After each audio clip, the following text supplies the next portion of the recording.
Good morning, Saturday, not Sunday. Welcome to another episode. I need to turn this off.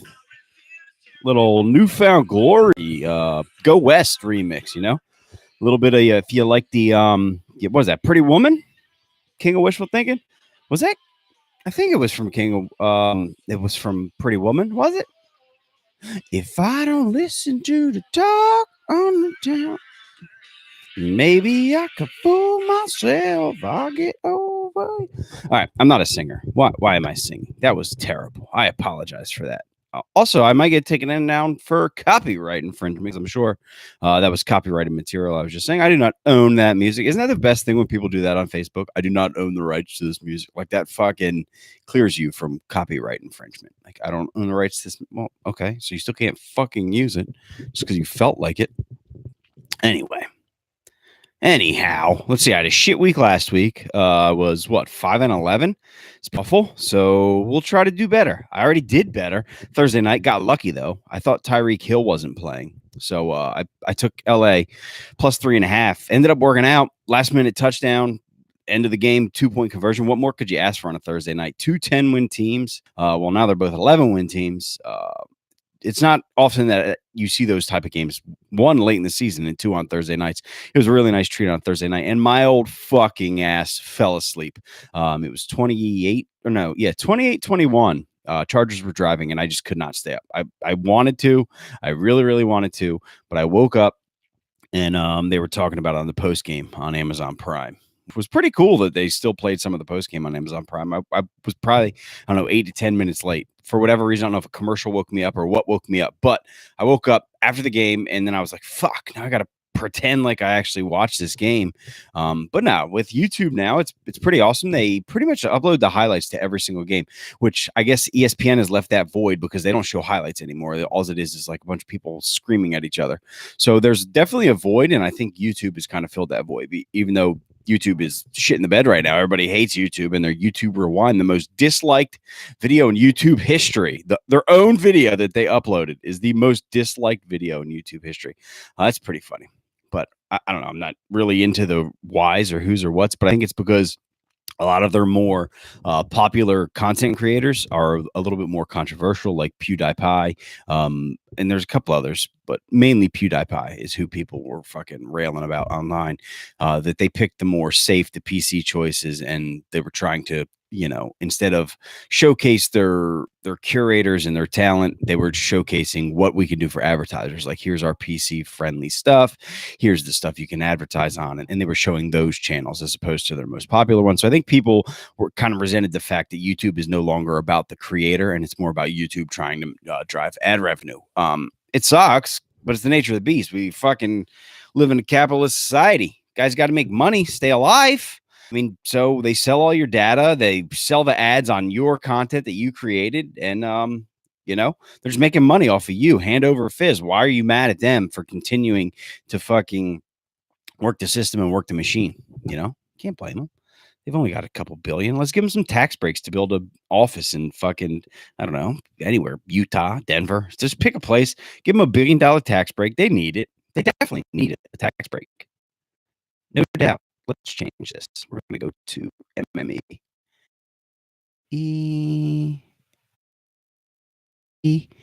Okay, there.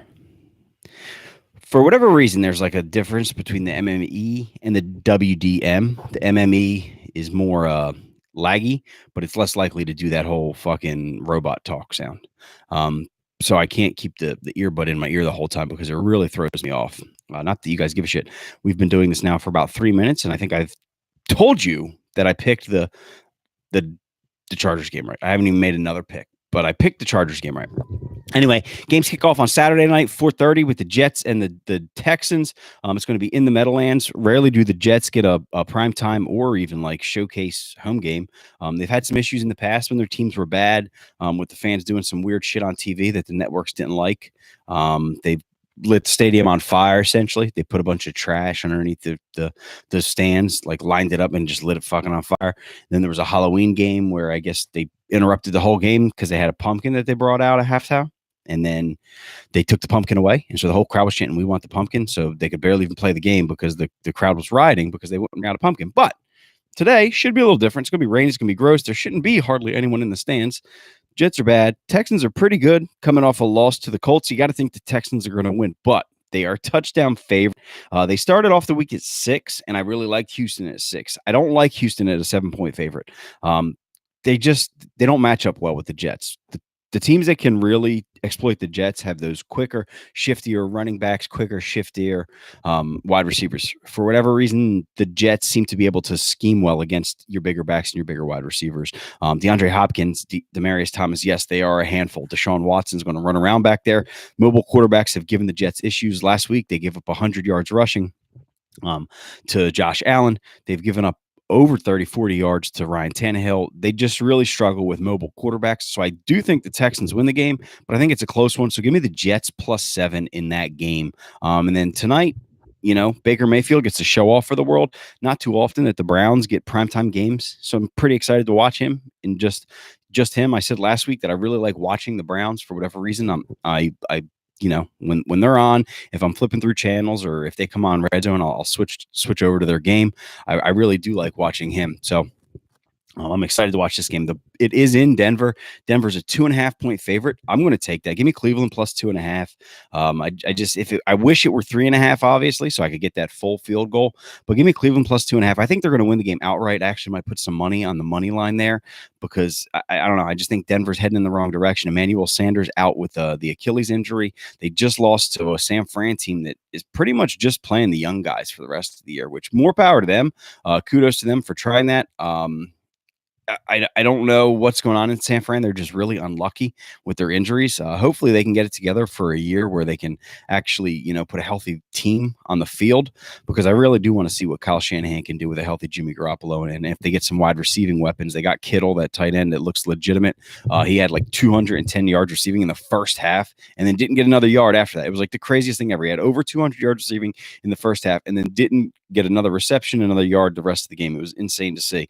I'm sure he won a lot of people their fantasy semifinals, which I don't know if depending on how your league does it, this is probably either week 1 of the finals or your semifinals. I know some leagues do like the 2 weeks, so you'll do week 13 and 14 are the semifinals, and week 15 and 16 are the finals. I would imagine this is the semifinals for most people's leagues. So good luck there. A guy who might be available for a pickup. I know a lot of teams are without running backs right now. You might have screwed yourself already if you had Melvin Gordon and you put in, I don't know, one of the backups, Damian Williams. Well, you didn't screw yourself if you put in Damian Williams because he fucking lit it up. Josh Jackson did okay, but Elijah McGuire for the Jets could be a flyer here today. Look, they're playing a really good Texans defense, but he's going to get the bulk of the carries. Isaiah Crowell just went onto the IR. I don't think they trust that kid Trenton Cannon yet. So if you're looking for I don't know, emergency running back, I'm not saying that he should be. If you have other options, play them. But if you're looking for a potential sleeper, Elijah McGuire could be your guy, especially in daily fantasy. Elijah McGuire is not going to cost you a lot. I definitely think he could be a guy you could play. Let's see. All right, so we already went Cleveland +2.5. That takes us through the games for tonight. Let's go to Sunday's games. Atlanta is home against the Cardinals. We got the Birds of Prey. Falcons go. Well, none of the Cardinals aren't fucking birds of prey. What am I talking about? Cardinals are like, what do they say? They're like a symbol that somebody's who has died is coming to visit you. I think that maybe I just made that up. Maybe that's what something like my in-laws say. But I feel like I've heard that before. That Cardinals, if you see a Cardinal, it's someone who's passed, watching over you, which is cool. But Falcons eat the shit out of Cardinals, I would imagine. Like literally, they eat the shit out of them. Like they go right to the booty hole. Or like a 2018 millennial, they eat the booty like groceries. Give me Atlanta. Atlanta's a huge favorite here, 9.5 points. I don't really like that many points because Atlanta's not a great team. They just played terribly against the Packers. But you got to think between Josh Rosen and the Cardinals kind of folding up shop, the Falcons should be able to make a statement. Dan Quinn doesn't seem like the type of guy who loses for draft position. So I think the Falcons are going to be Johnny Tryhard today. They're going to be that white guy at the gym that's fucking, hustling, boxing everybody out, throwing elbows. That's going to be the Falcons this weekend. So give me the Falcons -9.5 there. In Buffalo's got Detroit, two northern teams that are pretty much done. Their season's over. Hopefully Josh Allen can progress. I really enjoyed watching him against the Jets. I know he threw 2 interceptions. Of course you enjoyed watching him. Yes, obviously I enjoyed watching the Jets win, but and this is weird to say for a quarterback, but if he can get more consistent, he's going to be dangerous.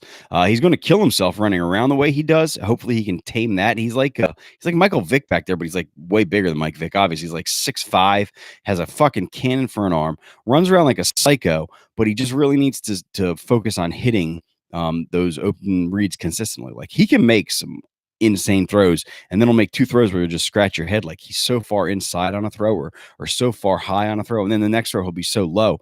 It's very bizarre. Actually, kind of Donovan McNabb-esque. I don't know if you guys remember D-Mac. I know when he was doing his best, obviously he was taking the Eagles to NFC Championship after NFC Championship, so it masks some of those deficiencies. But he was a pretty inaccurate quarterback, and he made up for a lot of that with his athleticism. I can see Josh Allen being very Donovan McNabb-esque. Did I just make that comparison? Yeah, I just made that comparison on the fly. That's what I'm going with. Josh Allen is Donovan McNabb minus 5 NFC Championship games, because I don't think the Bills are going to. I mean, who knows? Brady's on his way out soon enough. So you can figure the Bills, Jets, and Dolphins, one of them have to fucking start winning. I don't know. Patriots will probably be like the Packers, and they'll just draft the next Aaron Rodgers. So they'll go from Brady to whoever it is, and I'll have to deal with that for another fucking 20 years. Hooray! Isn't it fun being a Jets fan? It's so great. Just get to watch fucking your team get shit stuffed for years, year after year after year. Anyway, we're talking about the Bills and the Lions, not the Jets. Let's go. Buffalo minus 2.5 is the line. I'm going to take Detroit plus 2.5. I just don't think the Bills are really a good enough team to be a favorite, even though it's at home. Give me the Lions plus 2.5. I'm hoping that they haven't folded up the tent, but you got to go Lions plus 2.5 there. The NFC North, the monsters of the Midway. Green Bay's going into Chicago. That early season game where the Packers came storming back. Aaron Rodgers left and he was hurt, and then he was the conquering hero when he returned. You got to think that both of those teams went in complete opposite directions than people thought. I think people thought the Bears would compete, and then when they signed Khalil Mack, people thought, oh, that's intriguing, but I don't think anyone envisioned them being as good as they've been. They're a 5.5-point favorite at home. I'm going to take the 5.5 points and lay it. So give me Chicago minus 5.5. Aaron Rodgers just doesn't look right this year. I'm hoping it's a temporary thing because I do enjoy watching, high-level quarterback play, but I hate that fucking guy. He's a baby. Everything's about him. He's almost as bad as Ben Roethlisberger, but not quite. So if I had a hatred level of starting quarterbacks, Ben Roethlisberger is the starter. Aaron Rodgers is the backup. So I'm going to go with the Bears minus 5.5. Let's hope Khalil Mack, hits Aaron Rodgers and he cries about it and says it was a dirty hit or something. But I don't know. The Packers looked like they were actually, refreshed and rejuvenated to play under Philbin. So I think there were some guys who were just waiting for McCarthy to basically be done and see exit stage left, so to speak.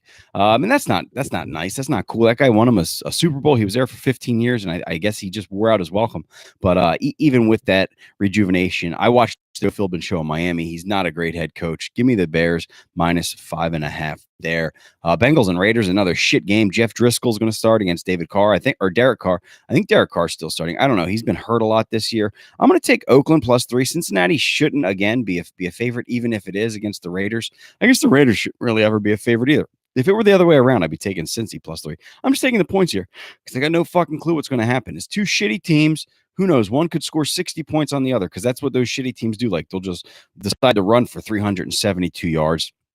And there's no real reasoning behind it. The NFL is such a crapshoot. I'm just going to take Oakland plus 3.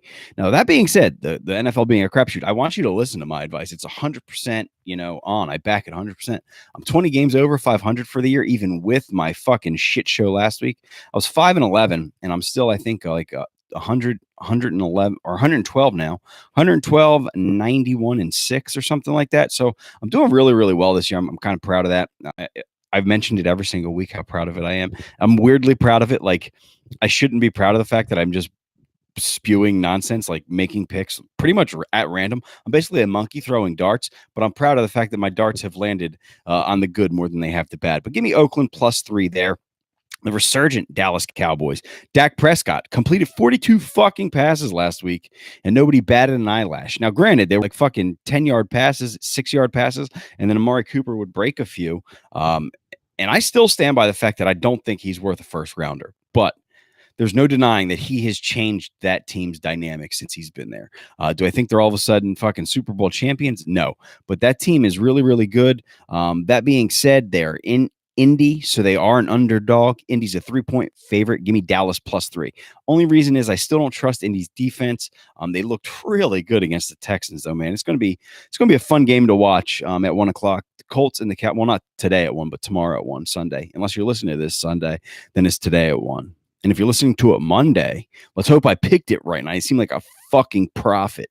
So let's go with the Colts and the Cowboys. Colts are -3. I'm taking the Cowboys +3. I don't know why. I promise that was not edited. I know it sounded like I restarted my sentence, like I'm a goddamn robot, and I just restarted that sentence. I promise I didn't. I'm just an idiot, and I didn't have a real good transition there. So we're gonna go Cowboys +3 there. Let me check the feed. Am I still going? Yeah, I'm still live, still going. All right. Dallas +3 is the pick there. Dak Prescott looks better with Amari Cooper. I've already said this stuff. Why am I saying it again? Like I had to hit pause and restart. I didn't. Vikings, man, they've been a disappointment this year. Kirk Cousins, I hate to say this about a guy because it's so cliche, but I've never seen somebody who shrinks from the moment worse than Kirk Cousins. Games that don't matter, he's putting up 350 yards, 3 touchdowns. Games that matter, he's barely scoring at the end of the game to stop a shutout. And yeah, the Seahawks defense is young and fast, and it's good. But man, you got Stephon Diggs, you got Adam Thielen, you got Kyle Rudolph, you got Dalvin Cook, and you can't even put up a fucking point. What is you doing, homeboy? Case Keenum looked better. And they paid you like $90 million or $84 million guaranteed. I get it. You got your money, but now go earn it. Jesus Christ. And I don't want to hear, oh, well, he earned it in his time with the Skins. I get it. He did. But come on. They're paying you $90 million. You're going to get that scrutiny. Not looking good for him. I think they have an out after next year because of the way they structured that deal. I don't think they're going to move on. But if he keeps playing like this, they have to think about it. The Dolphins are just a team that is really, really steady when Ryan Tannehill is in. When Ryan Tannehill's in, they're a above average to good team. They're never great. But man, the Dolphins are not an easy out. And holy shit, didn't that make everybody's weekend last week to watch Gronk fucking stumble and fall like an idiot when Kenyon Drake runs by him? I was listening to a Le Batard show, and Drake was on there, and they asked him when he thought he was going to score. And he said as soon as he realized he was one-on-one with Gronk.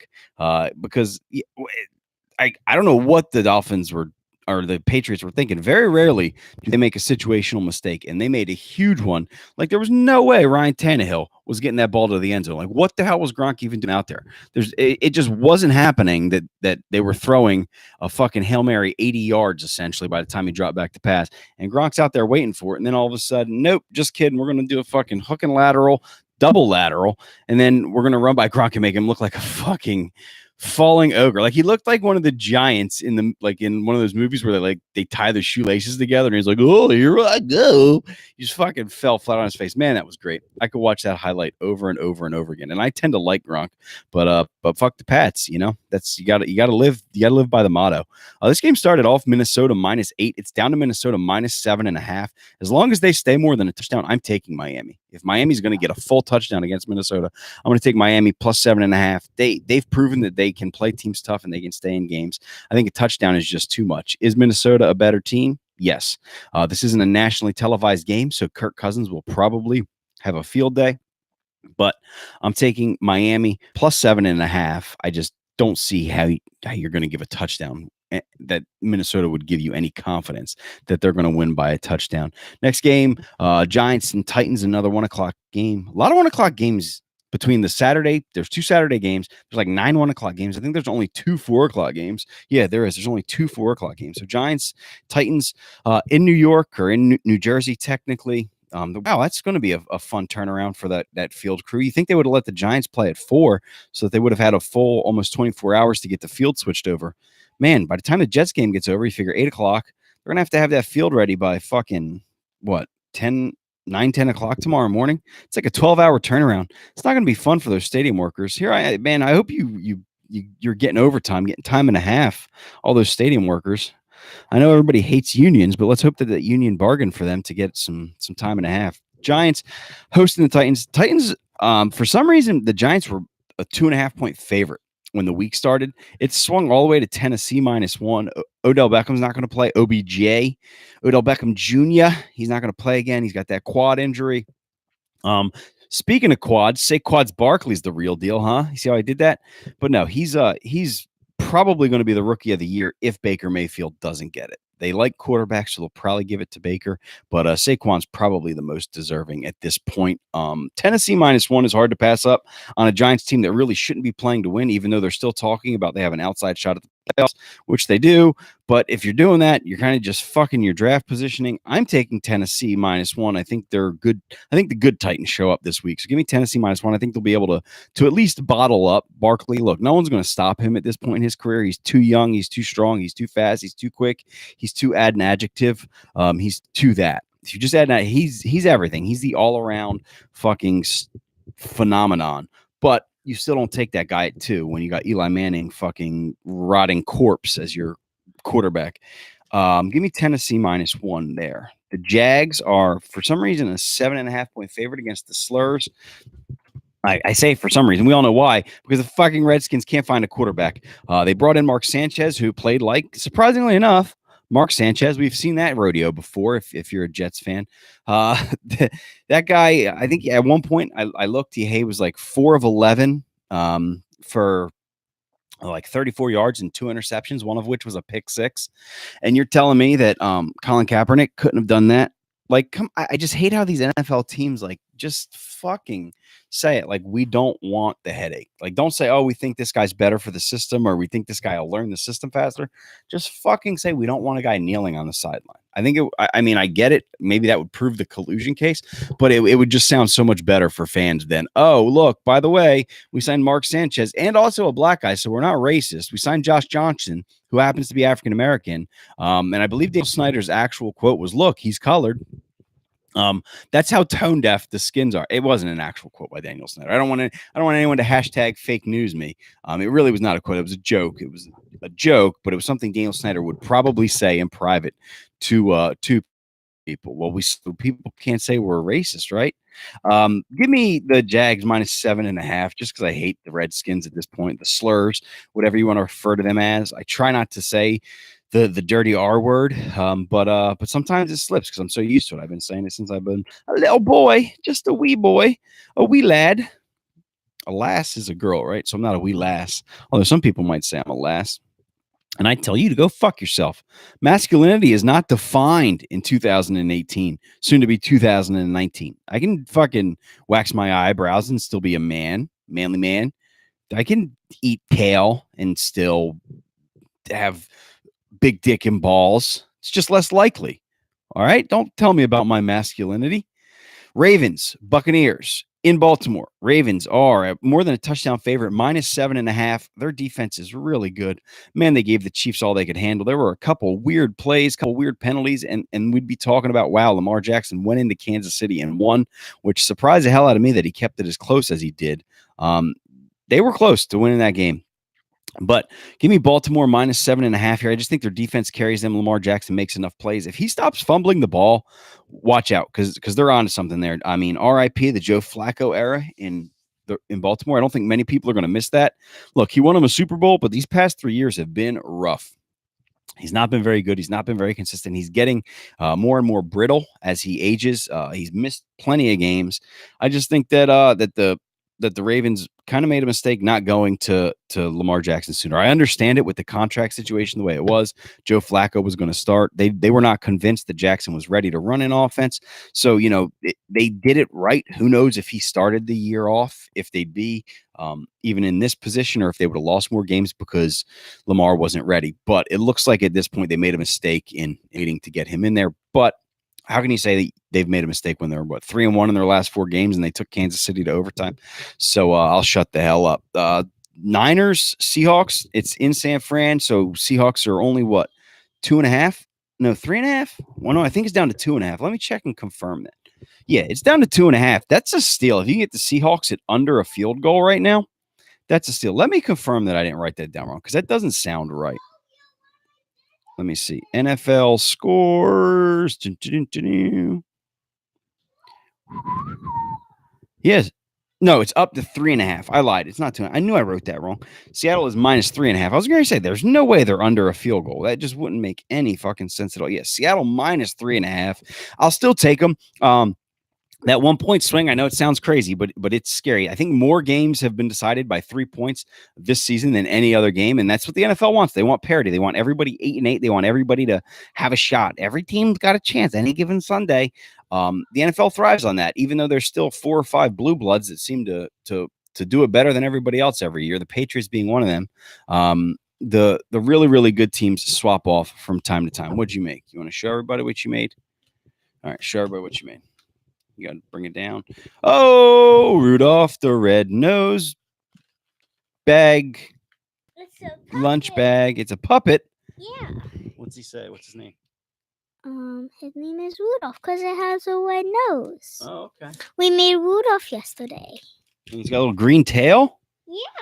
Is his name Rudolph the green-tailed reindeer? No, Rudolph the red nose. Oh, okay. You want to say bye to everybody? Bye. All right, love you. Close the door when you go. All right, where were we? Oh, yeah, Seattle. 3.5. Obviously, I'd prefer them to be 2.5, but it is 3.5, so I'm still going to take Seattle minus 3.5. Give me that. Give me that kitty cat. That's gross, as they say. Let's see here. All right, New England. They are 2.5. That must have been what I did. I flipped those. So Steelers at home. Not Three Rivers anymore, but Heinz Stadium.